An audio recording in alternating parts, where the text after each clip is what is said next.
carbon cycle is tightly coupled with another major planetary cycle involving nitrogen. In fact, both of them are essential for the metabolic needs of living organisms. For instance, they are both feedstocks of the photosynthetic process that is fundamental to transfer energy from sound to life through the biomass synthesis of autotrophic organisms. Nitrogen can be available under different compounds. All nitrogen species other than molecular nitrogen are so-called reactive forms, NR. More specifically, reactive nitrogen includes all biologically active, photochemically reactive and radiatively active nitrogen compounds that can be found in our planet. Before the industrial age, reactive nitrogen was generated from non-reactive atmospheric nitrogen through two natural processes: lightning and biological nitrogen fixation, BNF.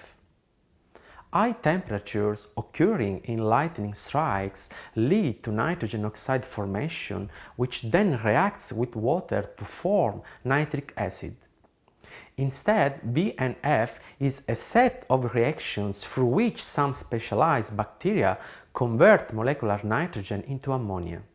The net input of reactive nitrogen to land and ocean is generally balanced by denitrification processes that return molecular nitrogen gas to the atmosphere.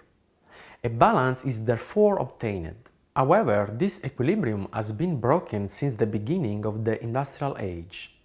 The reactive nitrogen production from human activities has altered the nitrogen cycle, leading to severe damages of ecosystems due to eutrophication and acidification of soil and water systems. Especially some anthropic processes have resulted in a sharp overall increase of reactive nitrogen production. Among the other, it is worth mentioning the increased production of crops that are able to generate reactive nitrogen through biological nitrogen fixation, the increasing emissions of nitrogen oxides in all combustion processes of fossil fuels, the increase of acreage for food production, the increased agricultural productivity with the use of industrial nitrogen-based fertilizer obtained from Haber-Bosch process. In particular, the Haber-Bosch process is most probably the landmark of human impact on the nitrogen cycle. By reacting together atmospheric nitrogen and hydrogen in a catalytic reactor, ammonia is produced. Ammonia then becomes the building block for urea and nitrogen fertilizers. Finally, phosphorus is an essential element in several biochemical cycles. Photosynthesis is powered by phosphorus as heat. Moreover, the synthesis of all complex molecules of life is powered by energy released by the transformation between adenosine diphosphate and adenosine triphosphate. By the year 2000, the global mobilization of these nutrients are roughly tripled compared to its natural flows.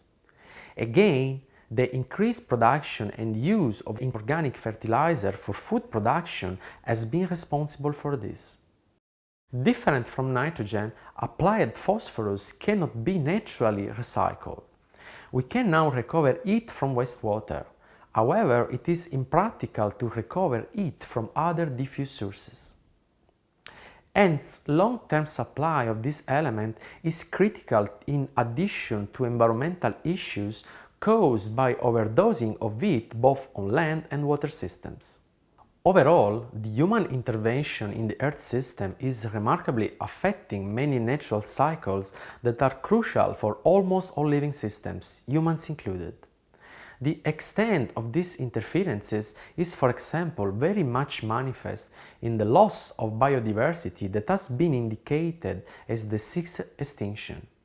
Elisabeth Kolbert brilliantly faces this issue with several examples of endangered species and reports that by the end of this century, 20 to 50% of all living species on Earth could be on the way to extinction.